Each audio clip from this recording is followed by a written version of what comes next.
novedoso.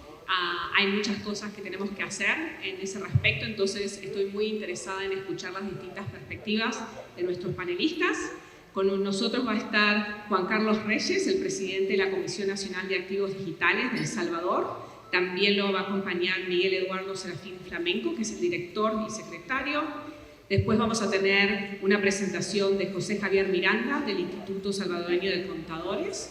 Y también se une con nosotros un gran amigo, Andreas Bergman, de la Universidad de Zúrich de Ciencias Aplicadas, que dirige el Departamento del Sector Público. Muchas gracias por unirse conmigo. Buenos días a todos. Un gran placer estar aquí con tanta gente muy calificada.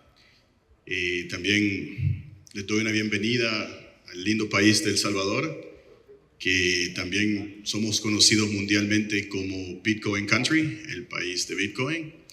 Quisiera comenzar con darles un mensaje. Quisiera que si hay algo que se lleven de esta presentación es entender por qué El Salvador adoptó Bitcoin, porque Bitcoin es la moneda de respaldo más grande que existe en la industria de activos digitales, pero más importante, porque Bitcoin no es cripto. Eso es un tema muy personal que lo vamos a tocar en más detalle. La pregunta que se hizo, o la presentación que me pidieron, era de hablar de retos en el mundo de contabilidad pública cuando viene a criptoactivos. Entonces, tomando en cuenta esa pregunta, les voy a tratar de presentar un poquito de información y de aclararles de qué es el tema de criptoactivos. Esto es un tema que yo soy especialista mundial en el tema y voy a tratar de asegurarme que hayan unos puntos muy fuertes y muy importantes que les pueda compartir para ayudarles a esta nueva jornada, a esta nueva industria que se viene, que está aquí ya.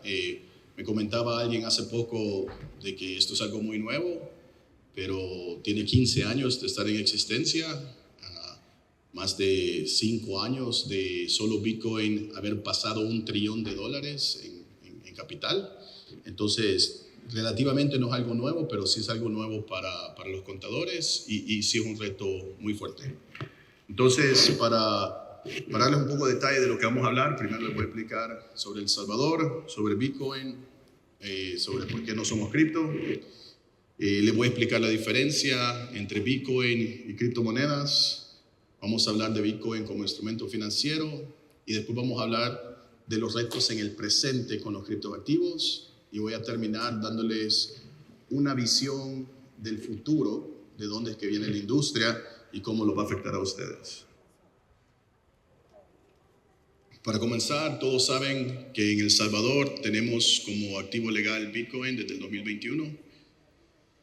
Yo la analogía que le explico a la gente y que es muy importante de entender es que en su industria de contabilidad necesitan trabajar con un subyacente que no va a bajar 10% o 20% de día a día. El problema que existe en Argentina, y todos mis amigos argentinos, nomás le pagan pesos, lo cambian de inmediato a dólar o a stable dólar, o algo que tiene menos volatilidad de la moneda argentina. Entonces, para nosotros en el mundo de contabilidad sería bueno tener una moneda estable. Nosotros tenemos la suerte en El Salvador, que es el dólar americano. Dado a que el dólar americano tiene mucha más estabilidad que la Bitcoin en estos momentos, digo yo que es la razón, como las dos son las monedas legales, que en El Salvador se usa el dólar para instrumentos de contabilidad. Algo sobre Bitcoin. La pregunta más frecuente que se hace de Bitcoin es ¿por qué Bitcoin? ¿Y por qué Bitcoin tiene el respaldo que tiene? ¿O por qué no Pepecoin o Cardano o cualquier otra de estas monedas? En el 2008, después del colapso financiero en los Estados Unidos, donde por los bancos no tenían el dinero que tenían que tener, bastante gente perdió mucha confianza en el sistema bancario, se creó, o bueno, ya existía. Esto es algo que en la industria de tecnología venimos analizándolo y proponiéndolo por los pasados 30, 40 años, pero al fin hubo una adopción de una idea de cómo remover la centralización de pagos de dinero. ¿Cómo podemos nosotros hacer un pago a una persona sin tener que confiar en el banco que diga si esta persona, sin tener un intermediario? Y eso es lo que Bitcoin llega a resolver. Y lo hace a través de una forma de tecnología que se llama blockchain, donde toda la tecnología está documentada y es inmutable. La belleza de Bitcoin es que el fundamental elemento es una ecuación matemática que la vemos allá. Es un sistema de programación bien fácil de entender, bien estructurado, que hace ciertas cosas, tiene bastantes limitantes, pero lo que sí hace ayuda a transmitir dinero, removiendo la centralización. Entonces, esos de nosotros que comenzamos en la industria de Bitcoin, yo comencé en el 2013, les recomiendo que por favor busquen un video en línea y miren la maravilla que de verdad es la tecnología de Bitcoin y van a poder hacer su propia decisión de por qué ahora tenemos ganancias increíbles. Digamos, lo que ustedes saben de Bitcoin es que subió hoy, bajó hoy. Por si no saben, hoy estamos a $65,000. Pero si tomamos un paso atrás, esto aquí es la comparación de Bitcoin como asset class. Se está comparando con S&P 500, high yield bonds, oro, commodities. Por los pasados 11 años, de los 13 años pasados, Bitcoin como asset class le ha hecho más ganancia y ha ganado como el asset class líder de la industria. Esto es algo que ustedes no oyen, lo que oyen solo son las cosas negativas, pero si miran a los números se darán cuenta porque es que tenemos compañías como BlackRock. BlackRock es una compañía, posiblemente la compañía más grande del mundo. Cuando el director de finanzas de BlackRock dice que puede tener dudas de cualquier otra inversión, pero no tiene dudas de Bitcoin, eso significa algo. Pero es algo que les estoy diciendo que no es una industria nueva. Bitcoin, la mayoría de ustedes posiblemente no saben, que tiene una valorización, solo Bitcoin, de más de 1.4 trillones de dólares. Es una industria que corre otras industrias. Es la network de computadoras más grande del mundo. Puede agarrar todas las computadoras de Google, todas las computadoras de Amazon y multiplicarlo por 10 veces y todavía la red de Bitcoin sería más grande. Entonces, es algo increíble, es algo grandísimo, es algo súper financiado y súper estable. Dejo ahí la charla de Bitcoin porque puedo pasar días hablando de esto. Ahora, el punto más importante es que nos ponen a nosotros con el título de criptomonedas. Bitcoin no es una criptomoneda y no es una...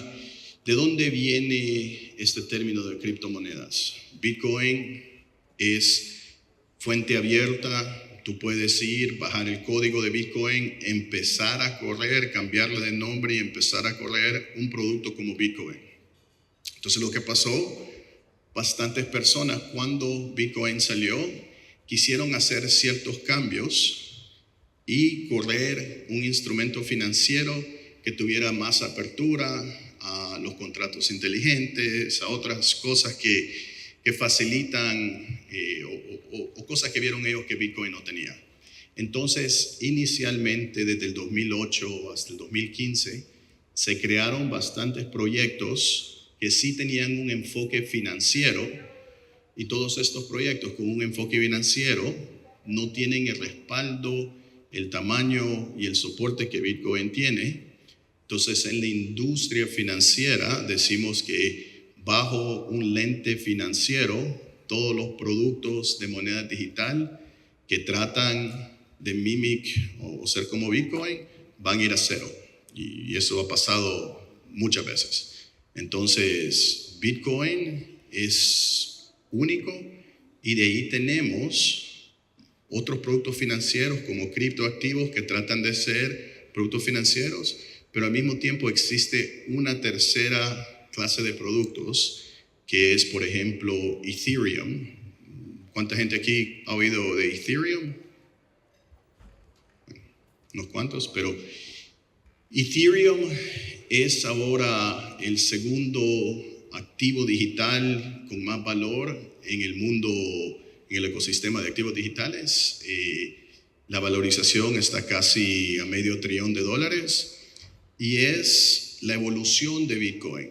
Esto no es un activo financiero, pero lo que es una computadora mundial que nos da permiso de hacer no solo transferencias financieras, pero se pueden hacer contratos de totalización. Ethereum ahora va más allá de lo que es Bitcoin. No se enfoca solo en lo financiero y varias compañías tienen su propia moneda para recaudar fondos para crecer esa industria. Bueno, me voy a cambiar de tema porque estamos hablando de contabilidad, pero pensé que era importante que entiendan la base de información sobre la diferencia de lo que es Bitcoin, de lo que es criptomonedas, criptoactivos y lo que yo miro, que soy el presidente de la Comisión de Activos Digitales, que es lo que es activos digitales. Nosotros en El Salvador nos enfocamos en solo tokens que tengan una valorización con un subyacente real. No significa nada de especulación. No miramos productos especulativos. Somos como reguladores de una bolsa de valores futurística donde todos los productos tienen un subyacente real. Bueno, entrando a la pregunta, ¿cuáles son los retos? Diría que la analogía más sencilla fuera uno de los chistes de uno de mis comediantes favoritos. Chris Rock dice, oye, tú puedes manejar el carro con tus pies, pero solo porque puedes no los hace una buena idea. Entonces, usar productos que no tienen la estabilidad como la que tiene el dólar americano para instrumento de contabilidad no es una gran idea. Entonces, no significa que Bitcoin no tiene su necesidad en reserva financiamiento, que es donde va ahora. Si ustedes han oído algo de El Salvador, nosotros tenemos nuestros tesoros nacionales en Bitcoin. En este momento tenemos casi 6,000 Bitcoins de tesoro nacional. Les garantizo que en los siguientes 12, 18 meses se van a dar cuenta que muchos países alrededor del mundo van a empezar a seguir El Salvador, dándose cuenta del crecimiento de Bitcoin y su uso como estabilidad financiera de largo plazo. Entonces, se puede hacer contabilidad con Bitcoin, pero no es ideal. Es como que regresemos a hacer contabilidad con oro. Bueno, el oro también sube y baja, pero es una reserva de dinero. Entonces sí se puede, pero no es una buena idea. Ahora, en el presente, ¿cómo podría la industria de activos digitales colaborar al mundo de contabilidad? Bueno, tenemos productos que son monedas digitales establecidas al precio del dólar. Tenemos la más grande, que es USDT, de una compañía que se llama Tether, una pequeña compañía de $120 billones que crea el respaldo financiero para la industria cripto en estos momentos, porque la industria cripto se cambia de un activo al otro y usamos una moneda estable, como un dólar estable digital, para cambiarnos de un lado al otro. Entonces es una moneda que ha crecido muchísimo, que la facilidad de usar ese producto como un instrumento de contabilidad, revolucionaría el acceso financiero, que no hay barreras geográficas, es instantáneo, no necesitaríamos bancos y se podría tener liquidación inmediata de todas las transacciones. Creo que hoy en día la industria está todavía muy joven, pero habiendo dicho esto, les digo que la industria viene. Para darles una analogía, que es algo que estoy viviendo yo en la industria esta, todos aquí tenemos un carro y dentro de poco vamos a tener un carro eléctrico. Cuando ustedes tengan su carro eléctrico y no encienda, se lo van a querer llevar a su mecánico y el mecánico no va a tener ni idea de cómo funciona el carro eléctrico. En este caso, ustedes los contadores son los mecánicos. Ustedes los contadores van a ser las personas que se les va a presentar cómo la industria de activos digitales funciona. Para yo, el usuario, va a ser transparente. Es como un carro normal o un carro eléctrico. Yo me meto, lo enciendo, me lleva de punto A a punto B. Una vez la decisión de crear monedas nacionales, lo que le llamamos en inglés CBDC, que es Central Bank Digital Currencies, que es algo hoy en día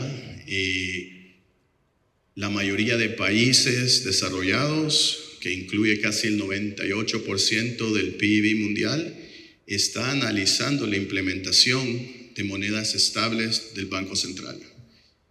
Cuando esto es donde diría yo que tal vez no es que se va a extinguir la industria de contadores, pero va a evolucionar a un punto que si ustedes no se preparan y no miran que esto viene más rápido de lo que se imaginan, bastantes de ustedes pueden llegar a la obsoletidad y no participar en esta industria. Por ejemplo, para darles un ejemplo, con contratos inteligentes, yo ya no tengo a la oficina, ya ni tengo que poner mi cara que me revise. De inmediato yo tengo en mi teléfono una aplicación que siempre está corriendo. La oficina sabe cuándo estoy ahí, cuándo no estoy ahí. Esto existe ya, por si no sabían. Entonces pueden saber cuándo están ahí, cuándo no están. Se les paga automáticamente basados en las horas que estuvieron en el trabajo.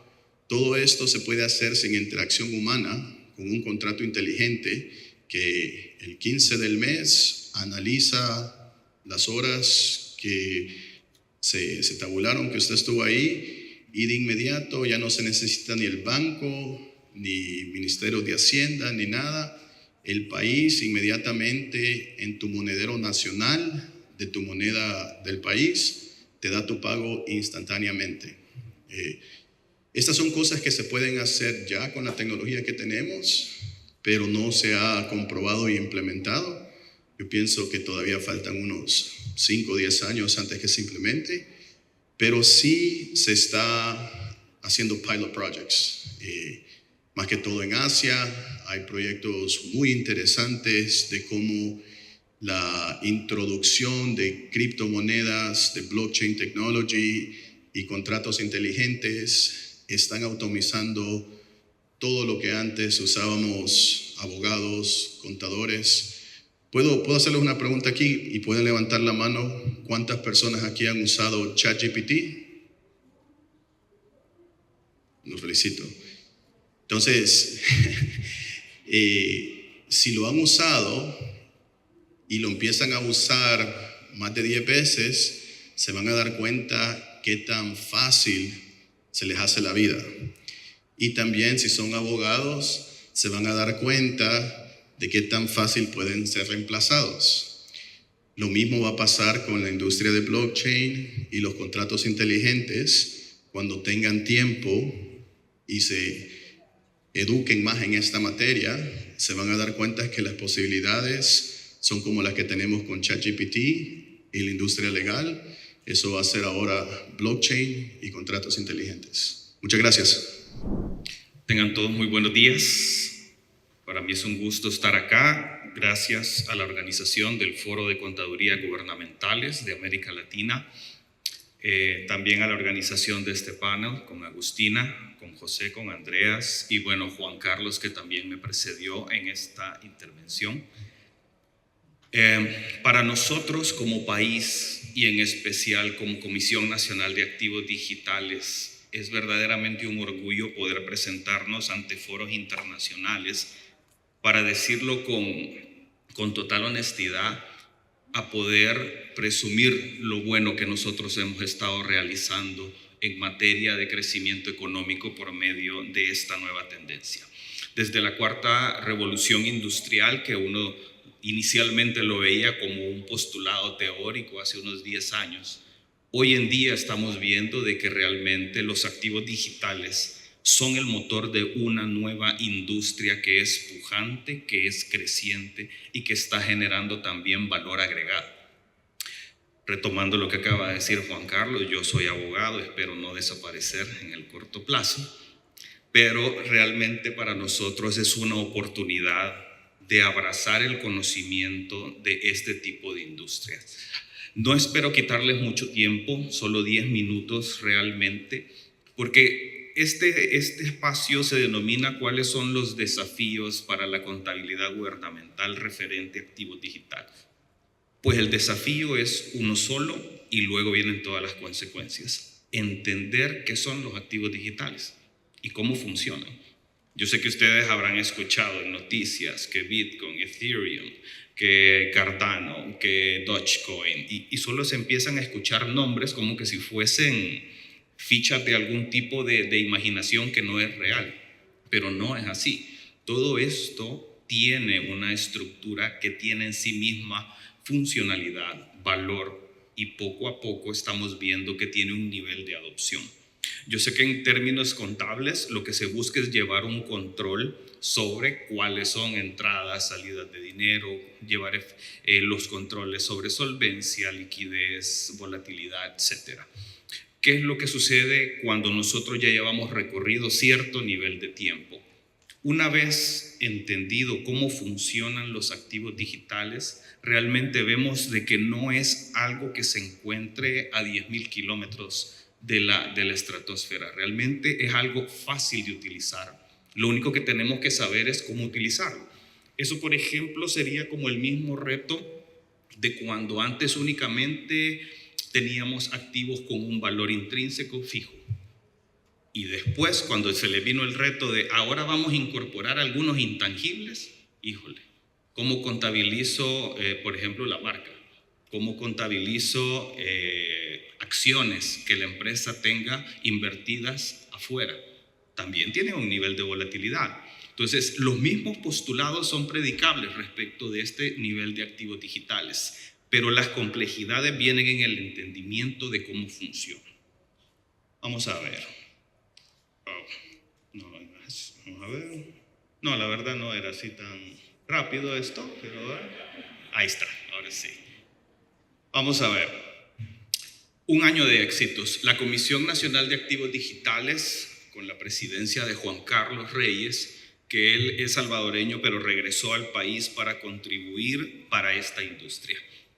En el caso de su servidor, yo tengo 22 años de ser servidor público en diferentes nichos y los últimos 11 años y medio antes de pertenecer a la Comisión Nacional de Activos Digitales, estuve en el supervisor financiero en diferentes posiciones, desde gobernanza corporativa, inversiones, fondos de inversión y la dirección legal.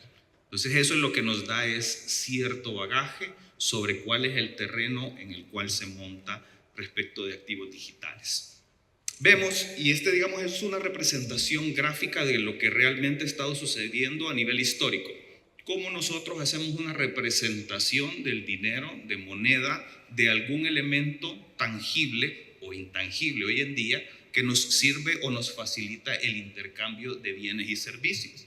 Desde que se comenzó con el hecho de el intercambio y luego se fueron escogiendo diferentes símbolos piedras preciosas, plumas, madera, etcétera, diferentes mecanismos que han servido para la humanidad para representar dinero o una unidad de cambio.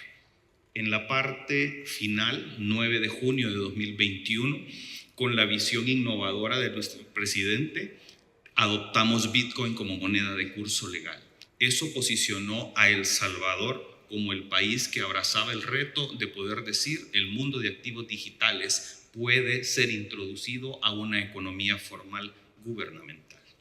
Y a partir de eso, en el año 2023 comenzó la adopción de un marco regulatorio para otro resto de activos digitales. Lo que Juan Carlos quiso también trasladarles es que en activos digitales existe un abanico tan grande de taxonomía que lo que hace la ley de emisión de activos digitales es escoger una porción de ese universo. Porque aquellas monedas que son totalmente especulativas, no tienen un valor intrínseco o no tienen un respaldo en activos reales, no tienen cabida en el reconocimiento de nuestra ley. ¿Qué podemos decir que ha sido resumido en 4 o 5 puntos el camino que ha llevado la Comisión? Primero vamos a hablar muy brevemente del ejemplo de regulación que es El Salvador para el resto del mundo. Brevemente, ¿cuál ha sido la experiencia en la evaluación mutua?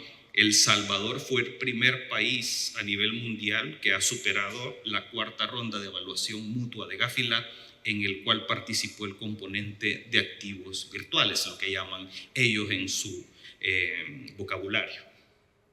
A este momento llevamos más de 5.300 millones de dólares autorizados en tokenización correspondiente a esta idiosincrasia de activos digitales, así como nosotros funcionamos como autoridad reguladora y también como un punto de conexión.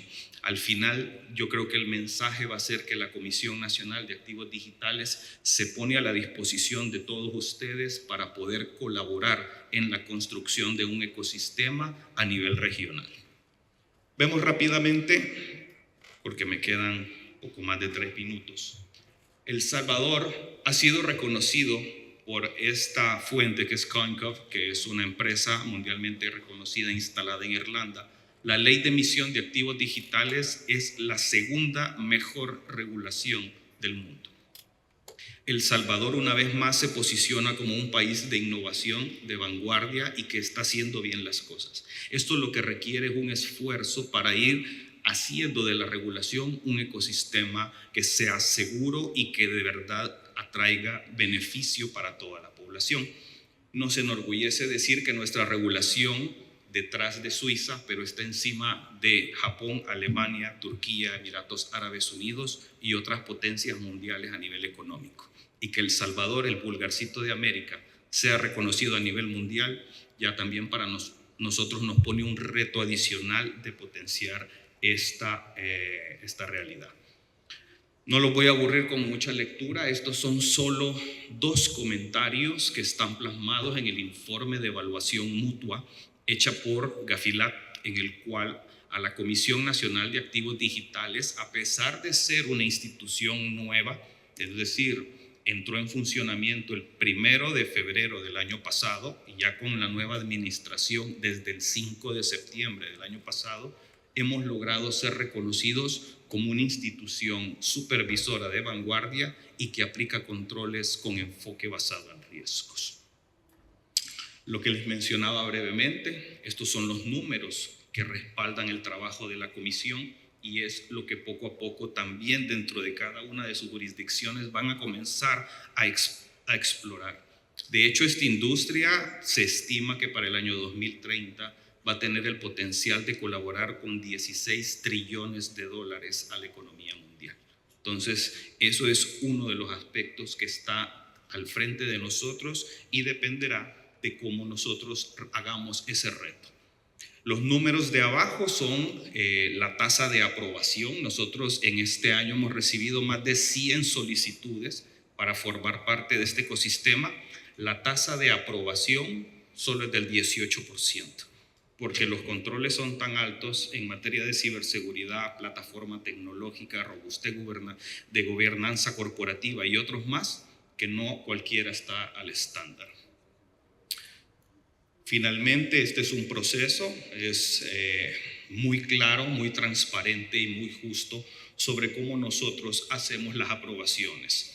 Finalmente, las últimas 2 láminas, esto es lo que nosotros estamos también construyendo, es una matriz de riesgo compuesto, que es básicamente un mapa de calor hacia donde tenemos que enfocar esfuerzos como autoridad. Estos son otros elementos que también participan de nuestra revisión a nivel tecnológico y que nos distingue de cualquier otra autoridad supervisora. Finalmente, solo mencionar que en estos últimos meses hemos tenido más de 20 solicitudes de diferentes países para colaborar en lo que nosotros estamos llevando en El Salvador. Así que también la invitación es para que ustedes puedan también madurar esa idea y nosotros más que satisfechos para poder colaborar. Muchas gracias.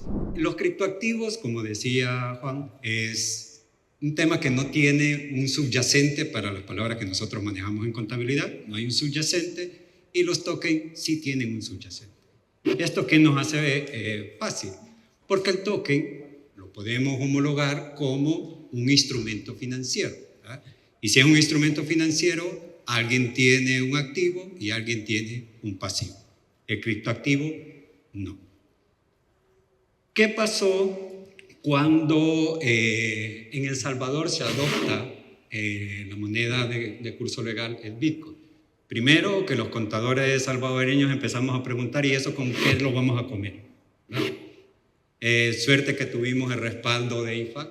Manuel nos ayudó componentes para efecto de ver qué teníamos que hacer desde la contabilidad en El Salvador y sacamos una guía en conjunto con nuestro regulador, el Consejo de Vigilancia de la Profesión, y dijimos, de esta manera vamos a hacer. E identificamos qué 2 formas podemos manejar nuestros activos digitales, incluyendo el Bitcoin.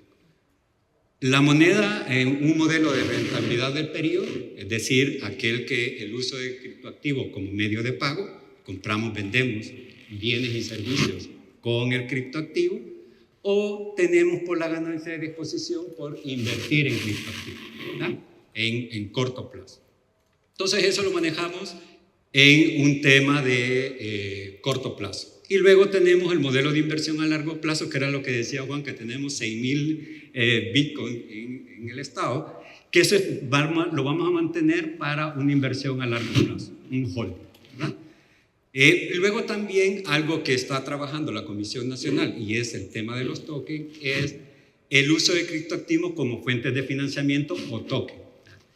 Ahí hay mucho que nosotros los contadores tenemos que resolver, porque el modelo de negocio ya se está haciendo.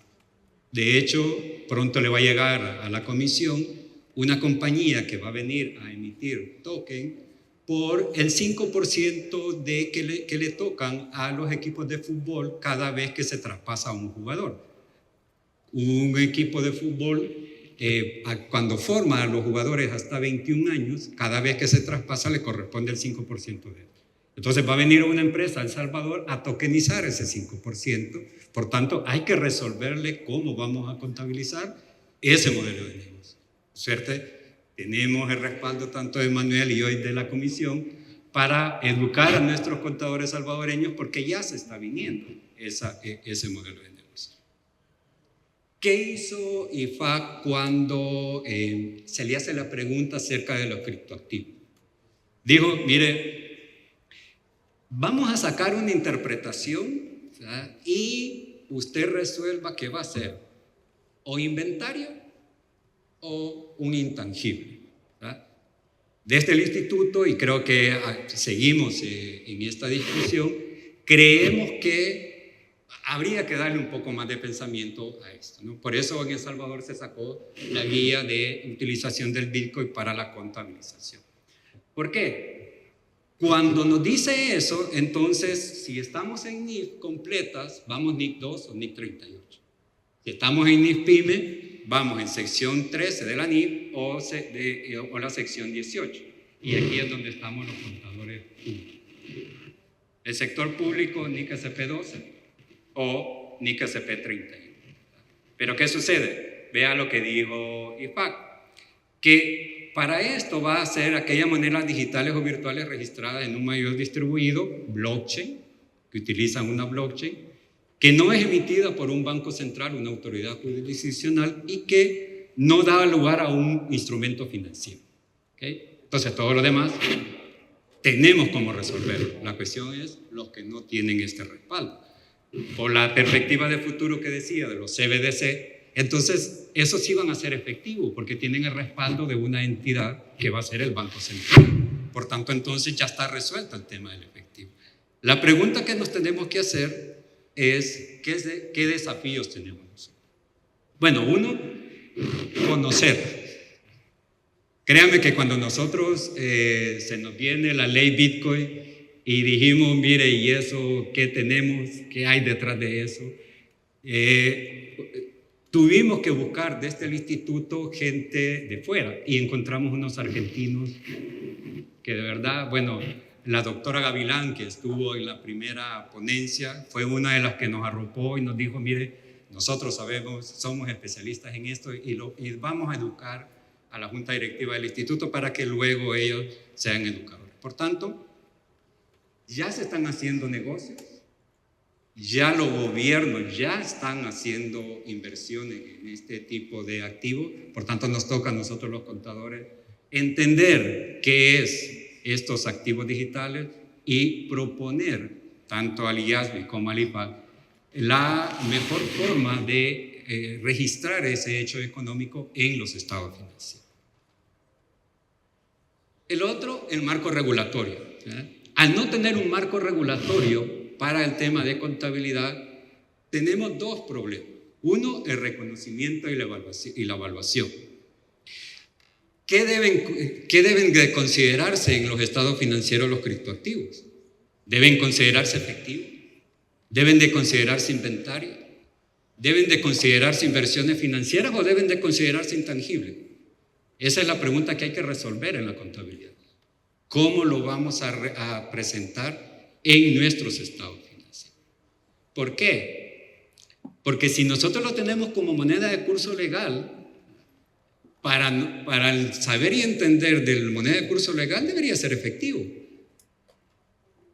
Pero bajo el marco normativo que nos han dado nuestros reguladores en el tema de preparación de estado financiero, no lo estamos considerando efectivo. ¿Cuál es el problema ahí? El flujo de efectivo. Porque si no lo consideramos como efectivo, ¿cómo vamos a preparar el flujo de efectivo si estamos haciendo trueques? Estamos dando un activo por otro. Nunca en los estados financieros vamos a decir, este pago que hicimos con Bitcoin, es una salida de efectivo, porque no lo estamos considerando efectivo. Por tanto, entonces tenemos un problema de revelación en el flujo de efectivo, que es un problema que estamos teniendo en la empresa privada. Es decir, ¿cómo vamos a reflejar eso? En la guía Bitcoin, en la parte privada, para la parte de NIF, sí lo hemos resuelto cuando estamos a corto plazo, porque decimos, mire, ajuste, si va a ser el flujo de efectivo por el método indirecto, ajuste las operaciones que hace con Bitcoin vía el capital de trabajo neto. Entonces ahí hay una salida. Pero y para cuando son a largo plazo, ahí no tenemos esa salida, ¿verdad? Luego, el tema de la presentación en los estados financieros. Gracias. Luego, en la presentación en los estados financieros. Hablaba Juan de la volatilidad del 5 a 10% que tiene. Eso, desde la preparación del estado financiero, de los que somos financieros, le tenemos aversión a esa volatilidad. Y nos hemos inventado algunos colaterales para disminuir esa volatilidad, pero en el tema de criptoactivos existe eso. No tanto en el token. El token también tiene alguna su volatilidad, pero va en función del subyacente. Por ejemplo, les hablaba del token del 5% del traspaso del jugador. ¿Dónde va a tener valor ese token? De acuerdo a lo que vale el jugador. ¿Y por qué va a tener valor el jugador? De acuerdo a los goles que meta, de acuerdo a los partidos que juegue, etcétera, etcétera. Entonces está el subyacente ahí, el precio del jugador, y así se va a valorizar el activo. Aquí mis estimados contadores, hay una oportunidad de negocio. ¿Por qué?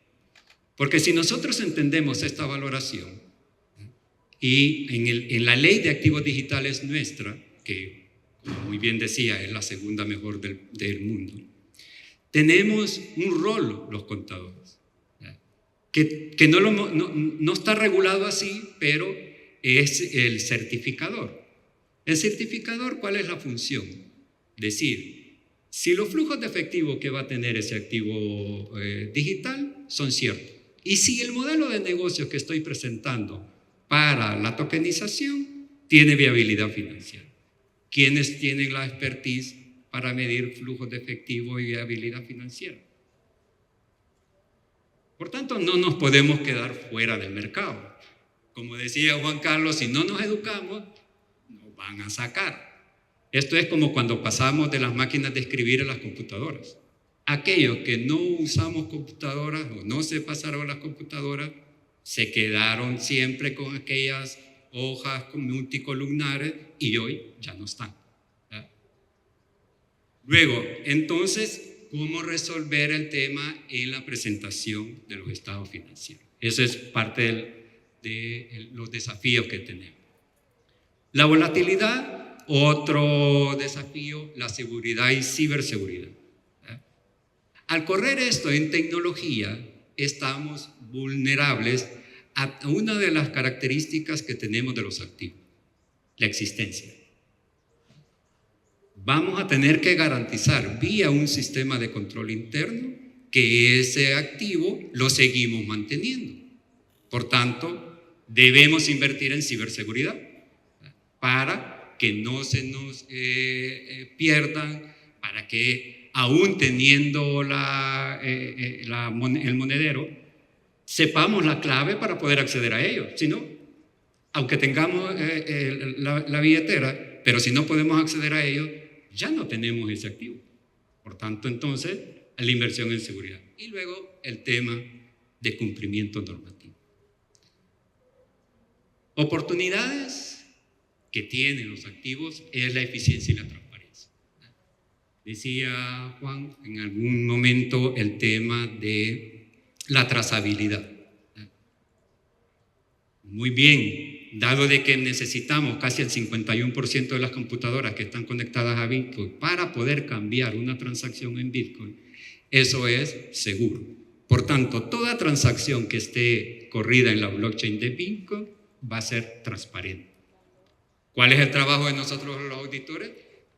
Entender que ahí vamos a ir a encontrar la información para validar la existencia de los hechos económicos. Luego también va a haber un desarrollo en donde vamos a obtener en la contabilidad o en este libro diario mundial, vamos a tener todos los registros ahí y sabemos que eso es cierto porque no se va a poder cambiar. Luego otra cosa que hace acá el Bitcoin es la inclusión financiera. Puede facilitar servicios financieros, como decía Juan, al tema de la población y por ello es que nosotros como El Salvador lo hemos adoptado. Perspectivas futuras, debemos estar preparados, colegas, como sector público, para enfrentar los desafíos que requiere el uso de criptoactivos, lo que incluye la capacitación.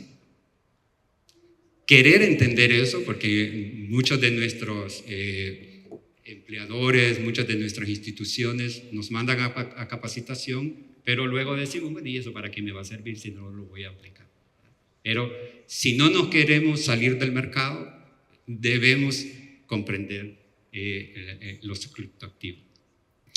Como Instituto Salvadoreño de Contadores Públicos, créame que con el respaldo de IFAC nos hemos acercado a todos los que están involucrados. De hecho, estuvimos al principio con la Comisión Nacional de Activos Digitales y yo creo que vamos a retomar esa alianza estratégica para llevar estas capacitaciones, este entendimiento principalmente hasta nuestros contadores salvadoreños, pero dado que participamos en la AIC, dado que participamos en IFAC, en CILEA, también podemos desde El Salvador ayudar a estos organismos internacionales.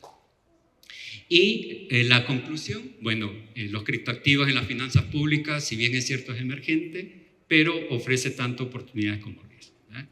Por tanto, la contabilidad del sector público debe adaptarse a esa realidad que ya está en el mundo y que muchos países ya están abrazando. 2 países, incluyendo El Salvador, ya aceptamos como moneda de curso legal el Bitcoin, y muchos otros ya no hacen ilegal el uso de criptomonedas. Por tanto, en el mundo ya se está haciendo este modelo de negocio. Muchas gracias. Justo 10 segundos. Buenos días. Es un gran placer estar aquí. Me gustaría agradecer a Joaquín y todo su equipo para la maravillosa organización de este 10º foro de contadores de Latinoamérica y tenernos aquí en San Salvador.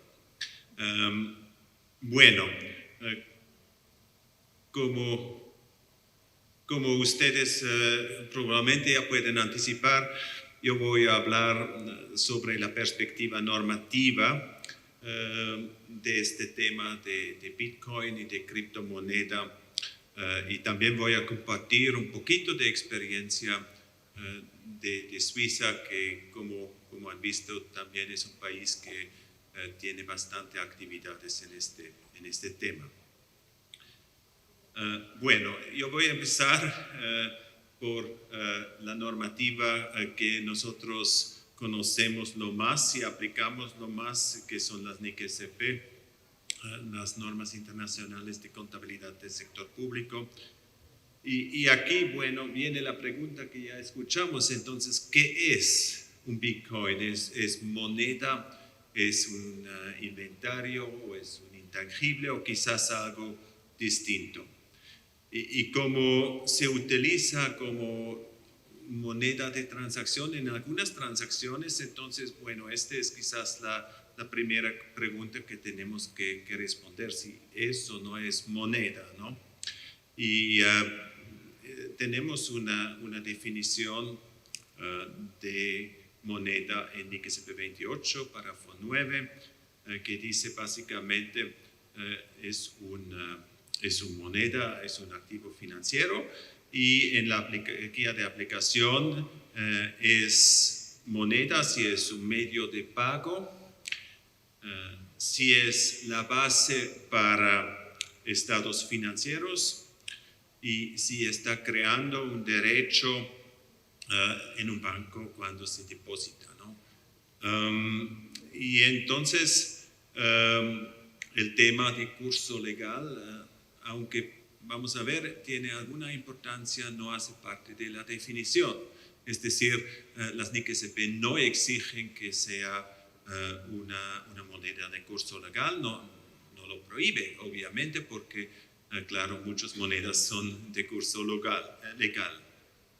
Y finalmente también tenemos una definición de moneda extranjera, y eso vamos a ver. Este es quizás un aspecto que no hemos visto hasta este momento en las otras presentaciones. Entonces, básicamente, NIC-SP 4 define que moneda extranjera es cualquier moneda otra que la moneda funcional. Es decir, vamos a ver si eso también tiene implicaciones. Pues después había esta famosa discusión que ya escuchamos por parte del IASPI, del regulador normativo del sector privado. No es una estándar, no es una norma emitido por el IASPI, sino es una discusión a nivel técnico que tenían y que está públicamente disponible. Decidieron en este momento no iniciar un proyecto de norma, entonces no están trabajando en borradores o algo, pero tenían una conclusión previa que básicamente criptomonedas, si no hacen la distinción entre Bitcoin y otras criptomonedas en esta discusión, no es efectivo o equivalente a ser efectivo por no ser moneda de curso legal y por no cumplir con la definición en NIC 32 que corresponde a la NIC-SP 28 que ya hemos visto. Puede ser, según la discusión, un inventario porque si el propósito es para ser consumido en el proceso de producción, venta o distribución, cumple con esta definición que conocemos de NICSP 12, o puede ser intangible si es un activo de carácter no monetario, sin apariencia física. Obviamente eso es algo que también puede cumplir y claro, sería revaluado en el modelo de revaluación con valor razonable. Este es como la conclusión previa en 2018-2019 del IASPI. Ahora vamos a aplicarlo y vamos a aplicar en dos escenarios, porque sí, aquí tenemos presente representantes de El Salvador, obviamente nuestros anfitriones, y también tenemos los otros países de focal. Y bueno, de igual manera también a Suiza estamos en este segundo grupo, como vamos a ver. Entonces, ha cambiado algo porque en El Salvador es moneda de curso legal, según el artículo 1 de la ley Bitcoin de este país. Y también es un medio de pago, también según esta ley en este país. La única cosa que sí efectivamente todavía no cumple no es la base para la contabilidad, porque el artículo 6 de esta ley dice que la contabilidad se lleva en dólares estadounidenses, que es la otra moneda de curso legal en este país. Y finalmente, claro, también se puede depositar esta moneda.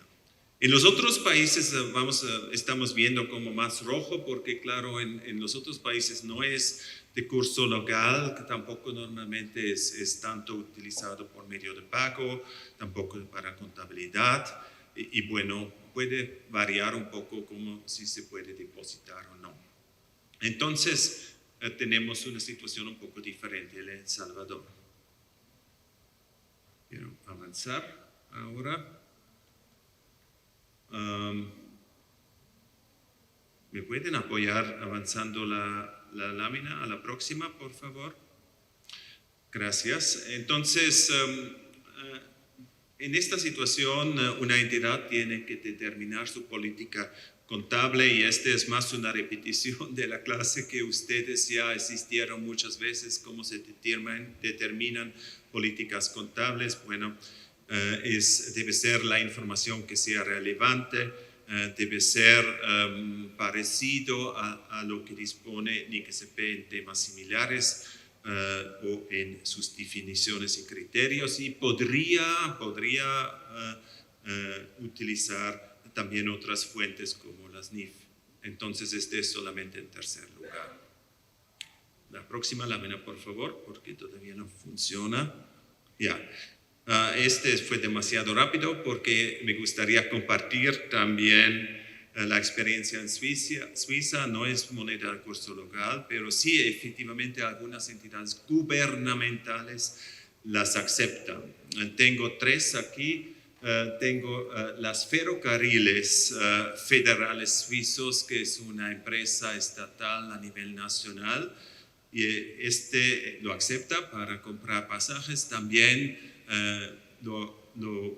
se vende como moneda extranjera. Los ferrocarriles, como sirven para viajadores, entonces también venden otras monedas, pueden comprar euros o pueden comprar pesos o pueden comprar cualquier moneda, y también pueden comprar Bitcoin en esta ferrocarril, incluso en los cajeros automáticos, en las máquinas de billetes.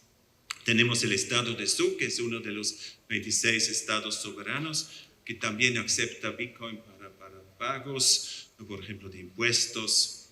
Igualmente tenemos varios municipios aquí representados por la ciudad de Lugano, que es la 10ª ciudad más grande en Suiza, que también acepta esto como modo de pago.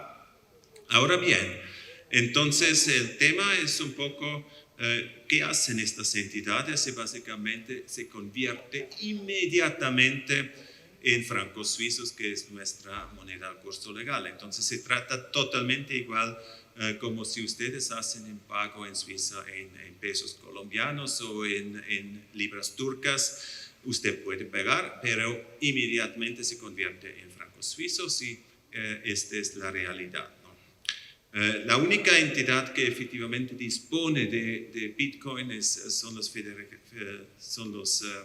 ferrocarriles. Entonces, sí, todavía tenemos un poco de discusión cómo tratarlo, pero en general se trata como moneda extranjera.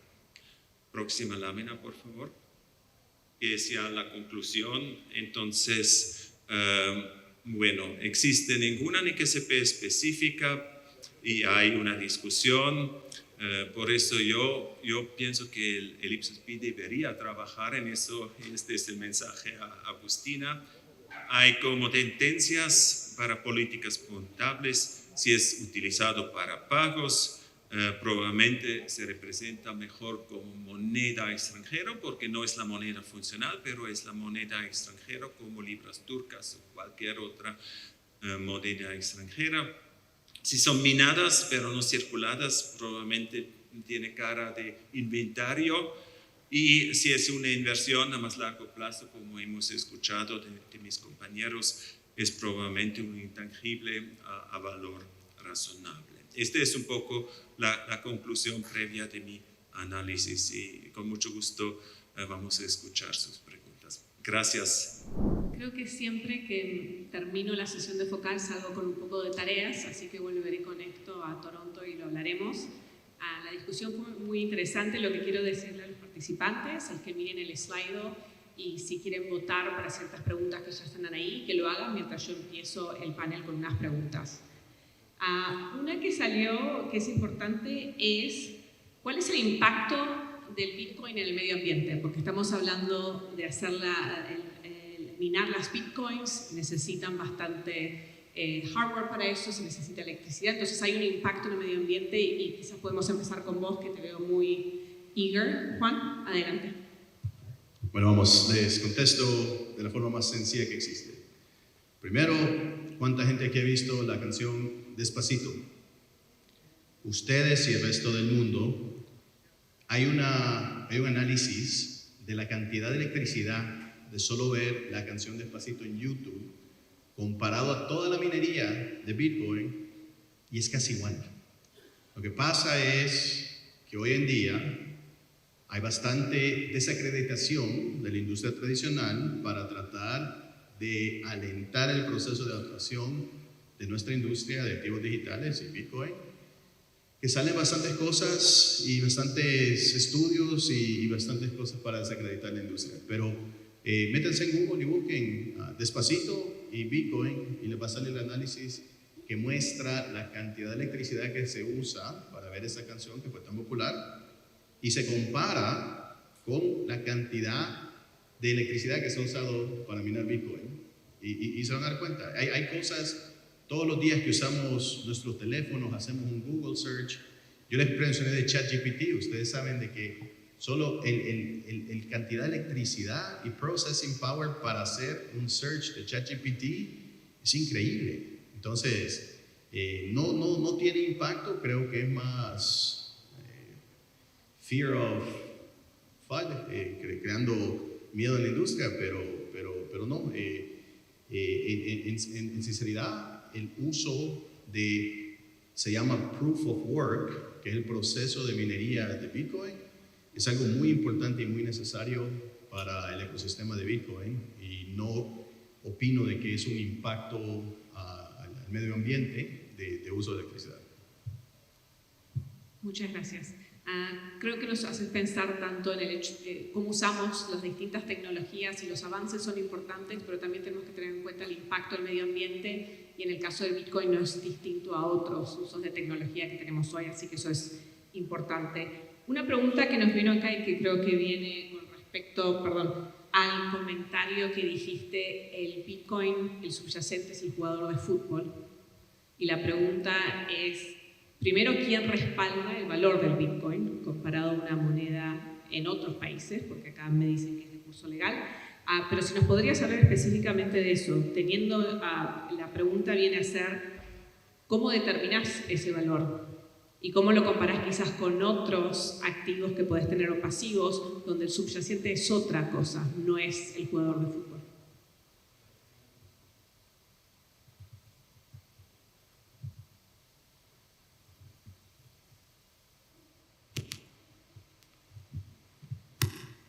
Ahí quiero hacer una aclaración. Para el tema de los jugadores de fútbol no se va a utilizar Bitcoin. Se va a crear un token que va a representar ese 5% del traspaso de los jugadores. Por lo cual el subyacente es el precio del jugador. En el Bitcoin, como sabemos, es una fórmula matemática en la cual no hay respaldo de un tercero que me va a decir si lo pierdes yo te lo recupero y tal. Por tanto, es la discusión, que como no hay nadie respaldándolo detrás, no es un instrumento financiero. Pero sí, el token del jugador, que va a ser distinto, que va a utilizar una blockchain, pero no es Bitcoin, es decir, es un instrumento financiero porque existe la obligación de alguien de pagar ese dinero, que es cuando se venda el juego.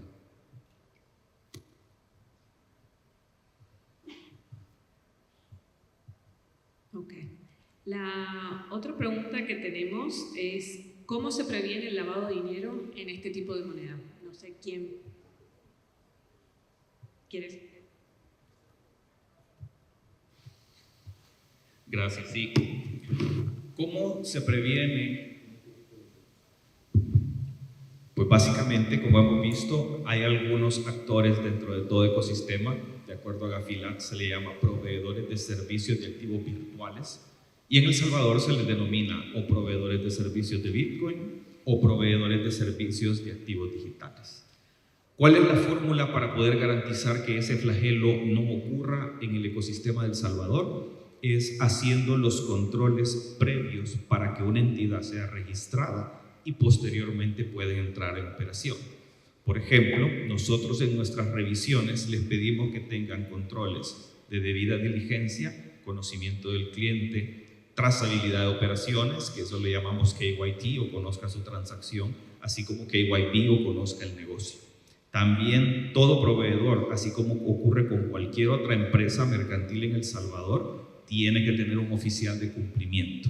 Esos son aspectos, junto con los otros controles, que nosotros verificamos en la comisión, y que eso nos garantiza que esa entidad en operaciones va a dar cumplimiento a todos los aspectos.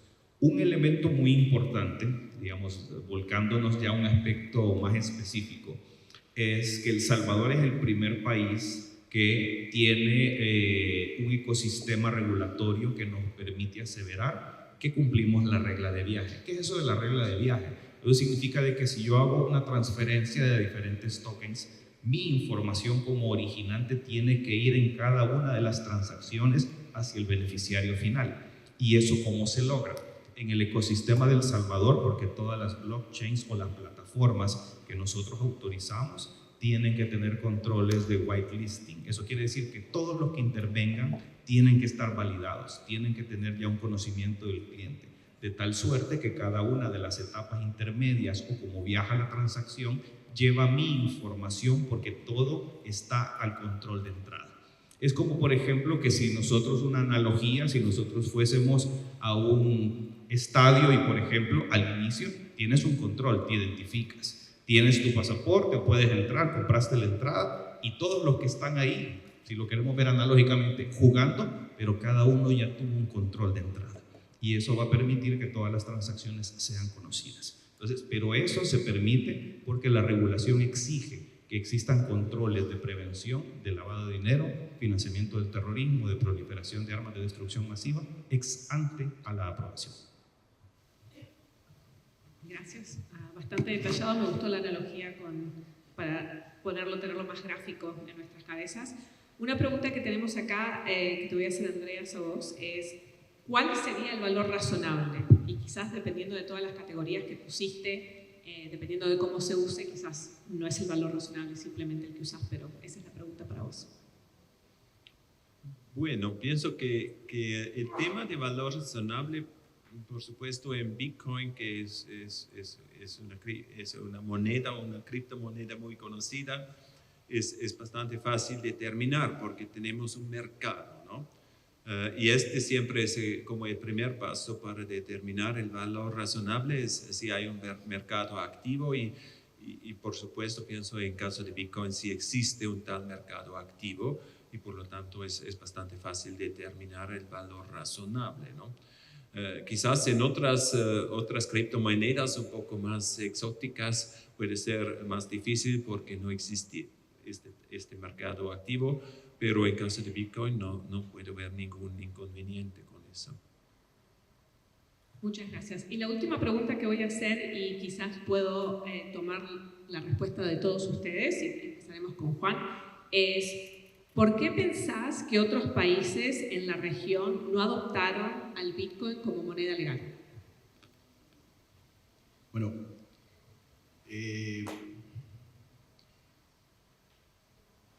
El Salvador era un unicornio. Primero, el colón ya dejaba de existir, éramos dolarizados, tenemos un gobierno muy capaz, muy visionario. Querer y poder son dos cosas diferentes. Te aseguro que bastantes han querido hacer cambios ni tan significativos como El Salvador. Estoy hablando con mi amiga de Panamá y la realidad, yo como asesor mundial, yo vengo de Canadá, he trabajado con muchos gobiernos y la realidad es esa, querer no es poder. El Salvador pudo y mundialmente, cuando hacíamos este análisis en Bitcoin, solo habían 4 países en el mundo que nosotros como analistas decíamos que se podía hacer. El Salvador, Panamá, Ecuador y creo que un país en África que también era dolarizado. Por la intervención del mercado del Banco Central y la desestabilización, los cambios que se tienen que hacer para adoptar Bitcoin como moneda de curso legal. Entonces, la realidad es, son dos cosas diferentes. Han haber países en Latinoamérica que han querido tratar de implementar, todos o varios de ellos que entienden el beneficio de Bitcoin. 2, creo que muy pocos podían. Gracias. Y con eso, Miguel, si quieres responder. Gracias. Yo creo que es una pregunta que si lo hiciéramos de forma retórica, mire, ¿por qué un país no adopta el oro nuevamente como moneda de curso legal, por ejemplo? O sea, es un activo, pero vendrían algunos retos. Por ejemplo, si yo quiero adoptar el oro como moneda de curso legal, tendría que estar ahí raspándolo, mire, que llegue al gramo tal, y estandarización, mecanismos de control, validación. ¿Qué es lo que El Salvador hizo? Hizo una apuesta estratégica para saber hacia dónde va caminando la economía y a través de la industria de activos digitales y en especial Bitcoin, porque es el más renombrado. Este es lo que nos permite redescubrir cuáles van a ser los fundamentos económicos de aquí a unos tantos años. Redescubrir, o mejor dicho, descubrir cómo funciona blockchain, cuáles pueden ser los controles que pueden ir acompañados, la infraestructura que se requiere. Nosotros inclusive en nuestra ley tenemos otra institución hermana que se encarga de la tesorería de este tipo de activos digitales. Entonces es más que todo una pregunta de hacer una apuesta estratégica y qué requiero como infraestructura para que esto sea viable. En El Salvador, a través de este reconocimiento, lo que se hace es poner una opción más para que sean salvadoreños o personas extranjeras puedan utilizar este activo digital como medio de facilitar pagos. Y lo que se ha puesto al servicio de todos es un mecanismo de convertibilidad automática instantánea o bien cualquier otra red de cajeros o de cualquier otro proveedor que permita hacer cash in o cash out por medio de esta moneda. Así que básicamente es un tema más de visión o estrategia. Con eso pasamos a vos, José. Bueno, desde el 2008 tenemos Bitcoin en el mundo y sabíamos de las bondades en temas de transacciones financieras que podía hacerse. Yo creo que fue un paso, no sé, estratégico en el análisis, ¿verdad? Que hacia dónde va a ir el tema financiero. Entonces, viéndonos de aquí a 15 años, quizás se hizo el análisis. Creo que todos los países lo han hecho y como decía Juan, hay veces el querer no es poder. También habría que ver el tema, quiénes aprueban leyes, cómo está distribuido el Congreso de cada uno de los países y ahí ver si acompañan al que quiere meterse en este tema innovador. En El Salvador tuvimos la oportunidad que el que quería podía y pues ahí están apuntados. Andreas, Sí, hablamos con vos y cerramos el panel con tu respuesta de cuál es tu opinión de por qué otros países en la región no han adoptado el Bitcoin, y quizás nos podés decir si, basado en cómo está Suiza utilizando en los ciertos ambientes, si ves a Suiza en el futuro adoptándolo. Bueno, yo pienso que el tema es quizás también un poco un tema de soberanía, ¿no? Porque pienso que muchos países tienen como un orgullo de tener su moneda propia. Claro, las economías dolarizadas ya han pasado un poco este miedo, ¿no? Porque ya no tienen pienso que fue un colón aquí en El Salvador, pero ya no tienen su propio colón, sino tienen dólares estadounidenses, y entonces el paso es quizás un poco más pequeño para un país ya dolarizado llegar al Bitcoin que para un país que todavía tiene su propia moneda, incluso como Suiza que disponemos de una moneda muy fuerte, entonces por eso no hay ninguna discusión en este sentido, pero claro, estamos pensando en el tema de criptomonedas emitidos por el Banco Central, es decir, criptofrancos en nuestro caso, en este estamos pensando. Muchísimas gracias a los panelistas por acompañarme en este panel muy interesante que nos deja con muchas cosas de pensar, a mí con una tarea para llevar al IPSASBI, y muchas gracias a todos ustedes.